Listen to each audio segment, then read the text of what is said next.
Avant de continuer, petite question, parce que toi, tu parles anglais super bien. Pourquoi tu choisis Paris plutôt que les États-Unis ou tu sais, le rêve américain?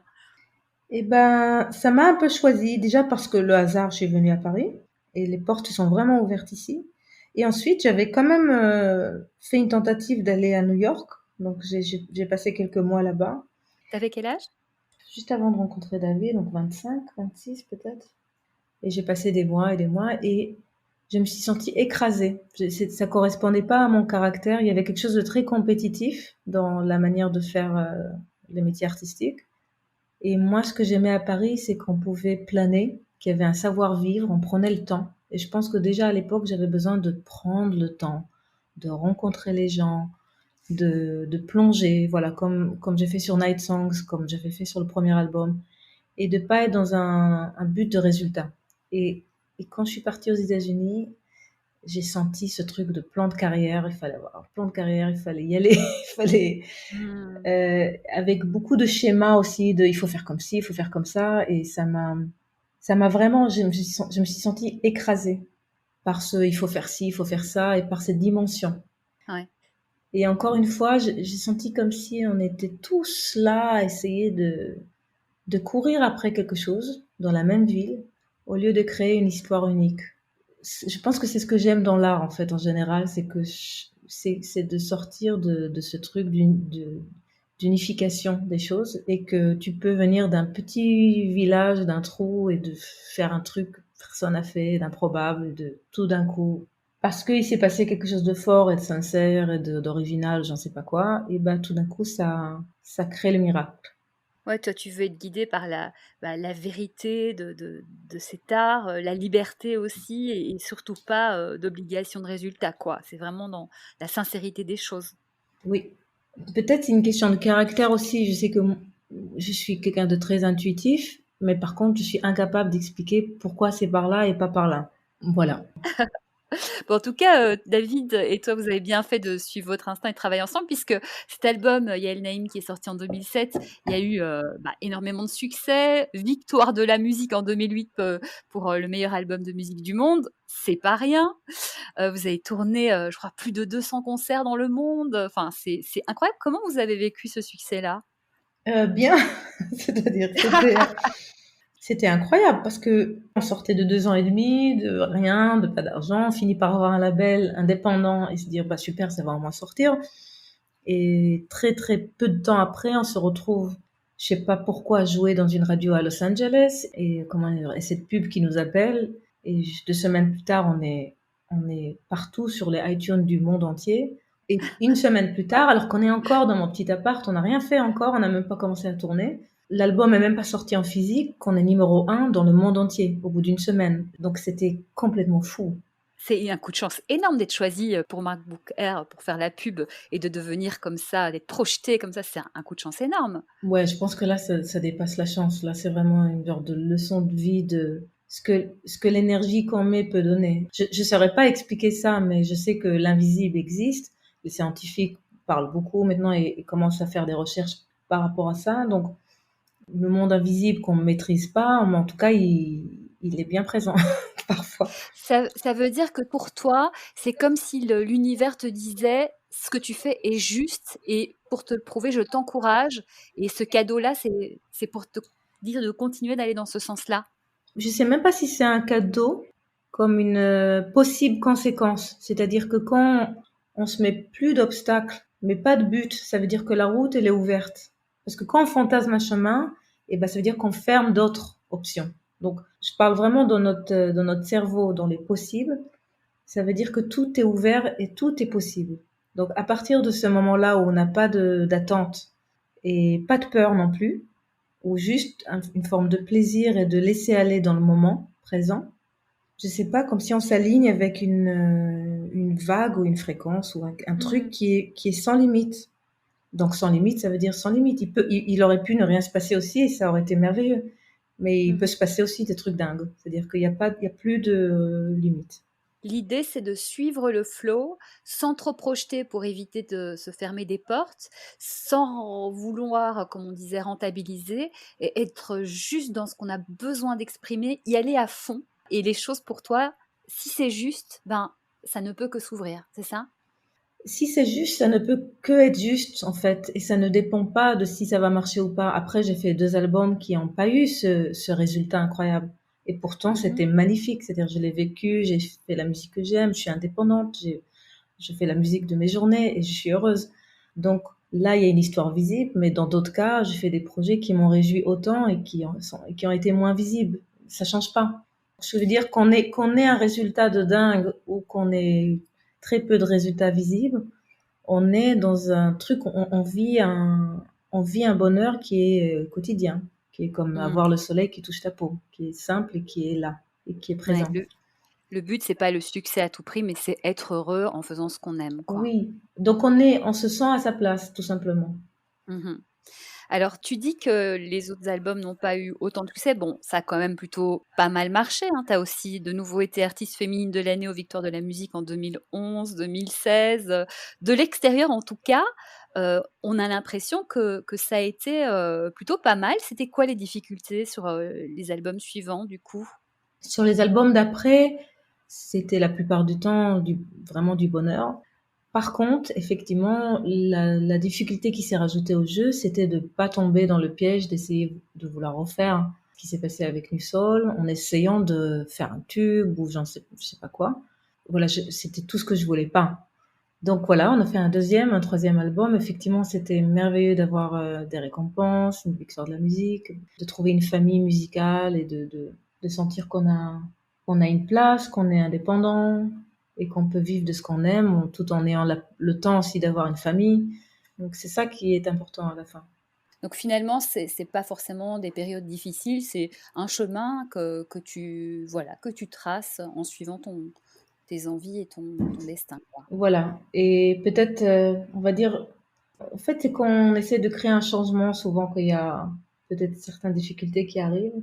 Et c'est vrai que donc on a fait 3 albums et ensuite je sentais que mon instinct m'appelait vers quelque chose et je voulais retrouver quelque chose d'essentiel et j'ai senti aussi que j'allais vivre une période de changement et de remise en question. J'approchais la quarantaine et donc un jour j'avais une question qui est apparue dans ma vie. Qu'est-ce que j'ai pas osé faire et que je vais regretter si je le fais pas? Et c'était de faire un projet seul. D'où Et ton album Night Songs 2020, cette année, qui est sorti, qui est magnifique d'ailleurs. Et du coup, bah, tu as toujours fait tes albums avec David Donatien, qui est ton compagnon d'ailleurs. Comment il l'a pris? alors, quand il m'a connue, j'étais en train de faire un projet seul, donc il savait que dans ma vie, j'avais envie de faire ça, donc c'était un sujet de conversation aussi qui revenait. Donc c'était pas comme une annonce, c'est-à-dire c'était quelque chose qui était dans l'air, et à un moment je dis voilà, je sens que j'ai besoin de faire ce projet maintenant. Et donc il m'a dit évidemment bah vas-y fonce. Et peut-être la seule difficulté que j'ai créée autour de moi, c'est que j'arrivais pas à mesurer la dimension. Donc au début, j'avais très peur de détruire tout ce que j'avais construit et cet écosystème avec David, le label, une chouette équipe autour de moi. Et j'ai senti que seul, ça allait pas du tout être la même chose, mais dans le mauvais sens. Qu'il y a plein de choses que Mhm. je sais pas faire, mais pas que ça. C'est-à-dire, voilà, il y avait beaucoup de choses que j'ai eu peur, je pense, tout simplement. D'y aller seul, de prendre des décisions seul, beaucoup de choses peut-être j'allais faire moins bien, que peut-être ça allait échouer, peut-être, voilà. Il y a eu beaucoup de peurs qui sont arrivées. Et du coup, je pense qu'au début, j'ai essayé de minimaliser et de dire, voilà, c'est un side project, c'est quelque chose que je vais faire, je vais enregistrer vite, en un mois, je vais le sortir comme ça, ou pas du tout. Laissez-moi tranquille 6 mois, et puis on refait un projet derrière, un vrai projet derrière. Donc c'était soi-disant pas un vrai projet. Et, Ça t'a aidé à le vivre, en et tout ça cas, a de te créé dire. oui et non, c'est-à-dire que donc le temps passe et ce petit projet ne plaît pas. Ah, Euh, le label me dit bah non là c'est pas bon, il faut pas sortir ça. Euh, voilà, on dit c'est pas touchant, on comprend pas ce que tu essaies de faire, on s'ennuie. faut le recevoir, ça déjà, ça doit pas être évident. Non, c'était pas évident parce que j'étais sûre qu'il allait me dire quel génie, comment t'as fait ça. Je crois qu'il y avait au début aussi de l'ego et Ouais. donc c'était pas bon. T'as accepté, tu l'as reçu. Non, j'étais très en colère et je me suis enfermée. Ouais. Mais je montrais pas. C'est-à-dire, je pense que j'étais incapable, même ça, de montrer de la colère, même d'être consciente de qu'est-ce qui m'arrivait. Juste, je comprenais pas, en fait, ce qui m'arrivait. Je Mhm. trouvais ça injuste. Bref, j'étais en colère. Et le temps passe et David me disait, mais pourquoi tu fais le bien? C'est-à-dire, prends le temps, prends des années s'il faut, mais fais-le jusqu'au bout. Et donc voilà, je pense que moi, dans mon vécu, j'avais peur d'y aller toute seule, même si ça m'appelait comme une évidence. Et j'ai mis vachement de temps et une thérapie.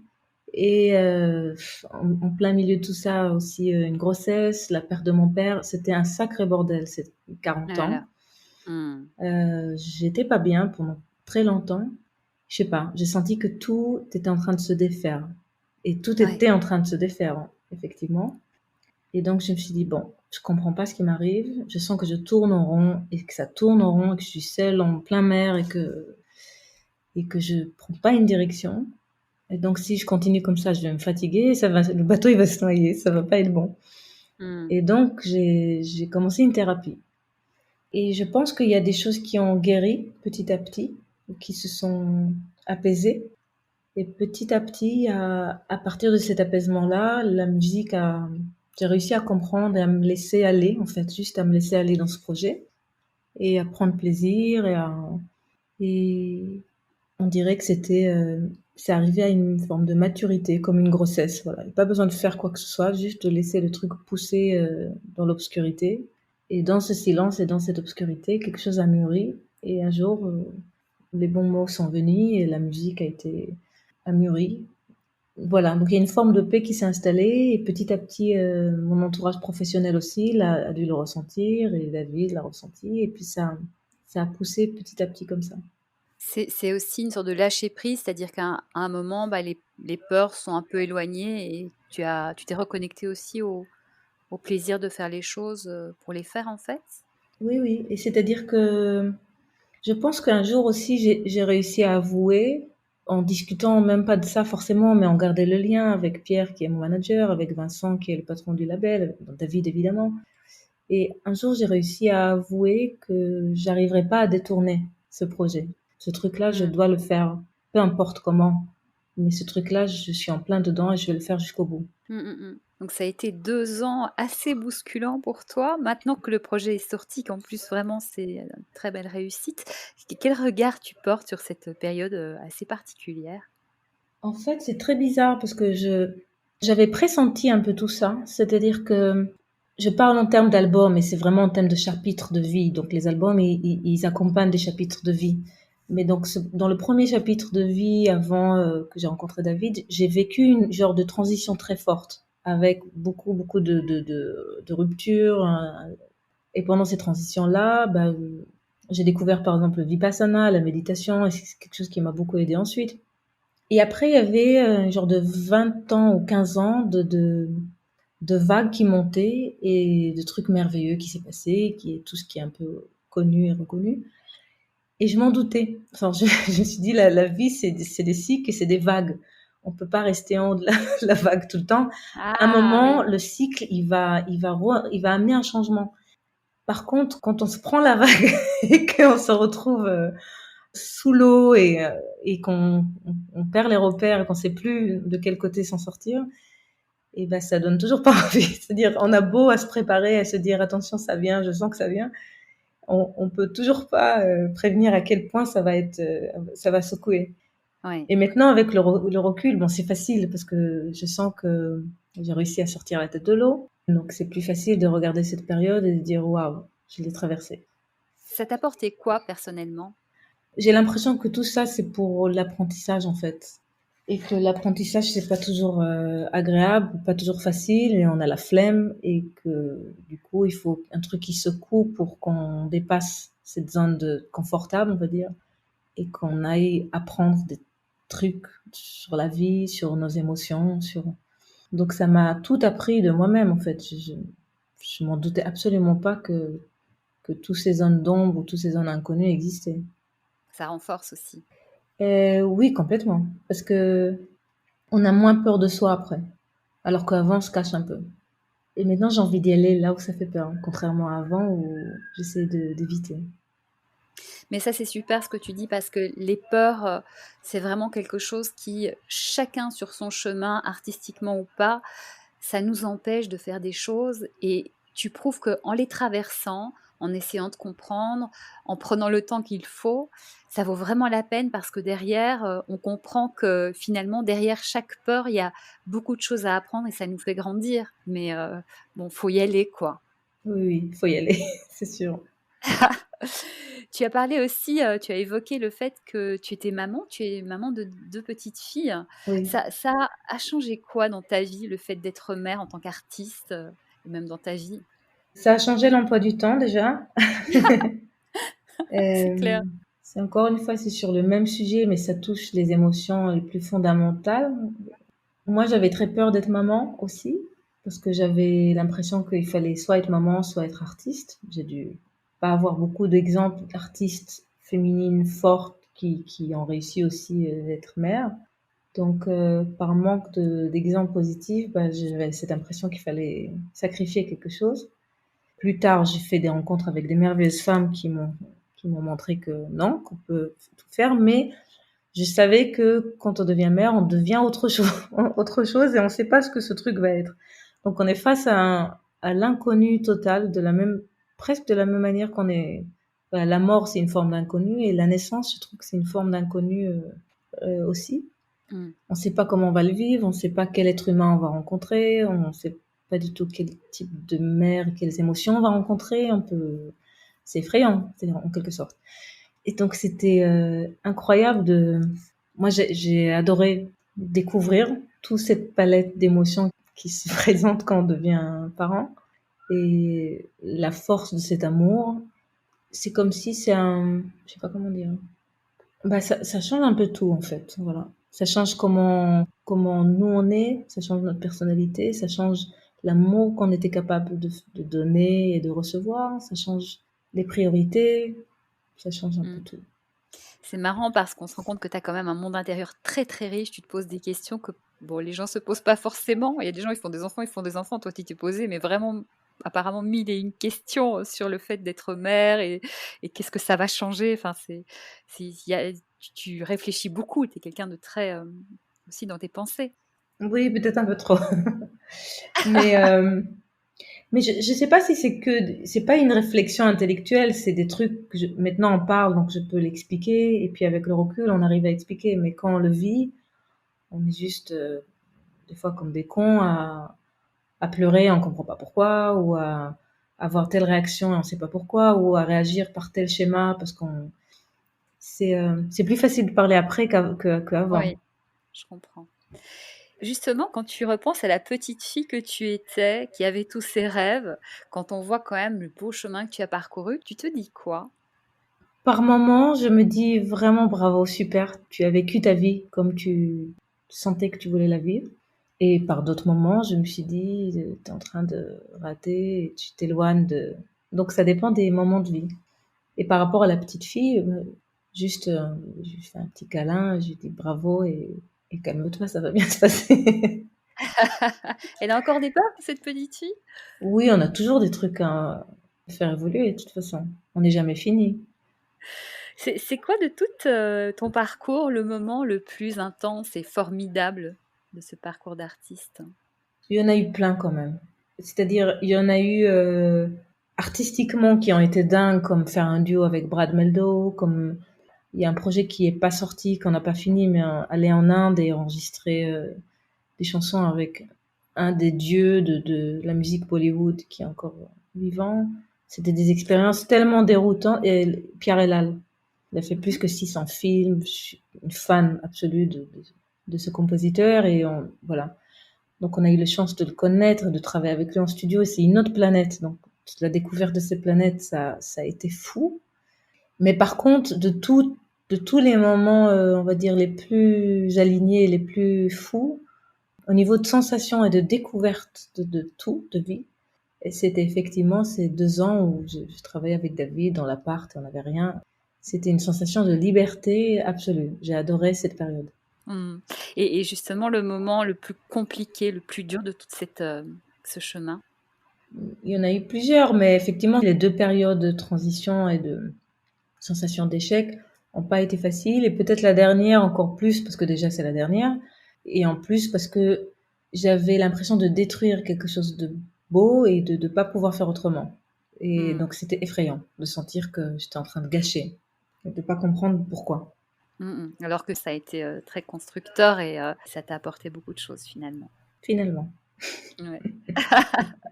Qu'est-ce que tu donnerais comme conseil à quelqu'un voilà, qui se lance? Ce serait quoi ton plus grand conseil?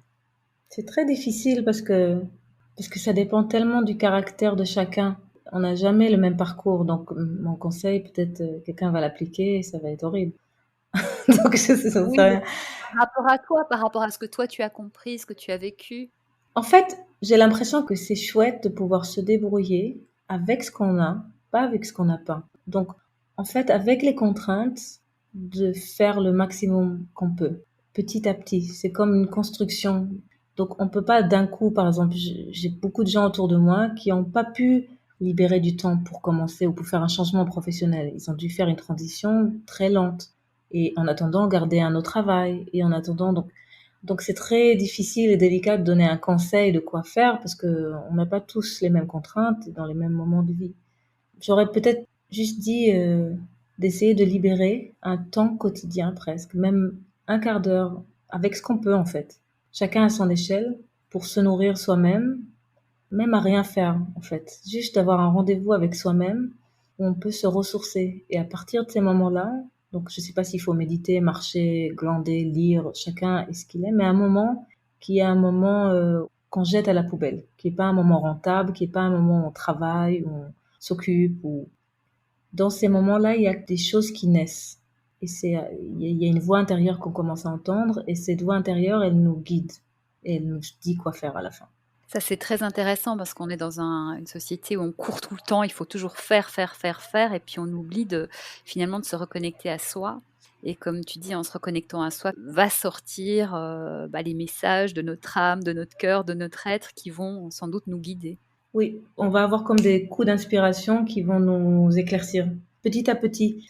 J'ai beaucoup aimé cette phrase que quelqu'un m'a dit, que des fois les choses, c'est comme quand un bébé doit naître, on peut pas le précipiter. On peut pas précipiter ces 9 mois de grossesse. Il faut attendre patiemment que le truc il pousse.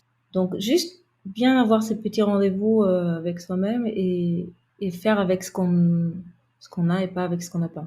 Parce que souvent, on peut se dire, merde, si j'avais ça, j'aurais pu faire, et du coup, je peux pas faire. Donc, partir vraiment de ce qu'on a. Et puis le reste découlera de là. Bon, ça, c'est très, très judicieux. On prend, on boit tes paroles, voilà. Alors, Viser la Lune, c'est le nom du podcast. On parle de rêve. Ce serait quoi, pour toi, ton prochain rêve? Je pense que le rêve le plus fou que j'aurais, c'est de rester dans cet alignement et quand le prochain changement arrive, de pas l'appréhender comme, de enfin comprendre qu'on doit tout le temps changer et que la vie, c'est un changement permanent. Et de, voilà, pas essayer de figer les choses. De ne pas en avoir peur, de Ouais. plonger dedans. Ouais, d'accueillir le changement. Et un rêve artistique précis ou non, on suit le flow? J'en ai un milliard de rêves artistiques, donc c'est de continuer à faire la musique et de l'image et de plus en plus libre et de juste d'avoir le temps et la concentration de réaliser un tas de trucs en fait. J'ai envie de faire de l'image, j'ai envie de faire des projets qui sont pas forcément des chansons en forme de chansons, de faire des collaborations pour de la musique à l'image, de faire tout ça. Bon, en tout cas, c'est ce qu'on te souhaite. Nous, en attendant, on va réécouter Night Songs, ton album qui est sorti il n'y a pas longtemps. En plus, maintenant qu'on connaît toute l'histoire et tout ce que ça t'a amené à retourner chez toi, quoi. Ça prend d'autant plus de valeur, cet album. Merci beaucoup, Yael Naïm. C'était vraiment un super moment. Merci de ta générosité, vraiment. Merci à toi aussi d'avoir écouté toutes ces histoires. Avec un immense plaisir. On te souhaite énormément de succès, plein de belles choses, de la liberté, du plaisir, de la joie, de l'amour et à très bientôt pour de nouvelles aventures. À bientôt. Voilà, c'est fini. Merci de nous avoir suivis. Nous espérons que cette interview faite avec le cœur vous inspirera. Nous serions d'ailleurs heureux de lire vos réactions et témoignages dans les commentaires. Vos retours sont précieux. Si vous avez aimé cet épisode, n'hésitez pas à le partager et aussi à mettre une note 5 étoiles. Déjà, ça fait très plaisir et en plus, ça aide à faire grandir le podcast. Et puis, abonnez-vous pour être informé des prochains épisodes car de très jolis invités arrivent encore. Soyez heureux et continuez à viser la Lune, car c'est dans cette direction que vous rencontrerez vos rêves. Je vous embrasse et je vous dis à très vite.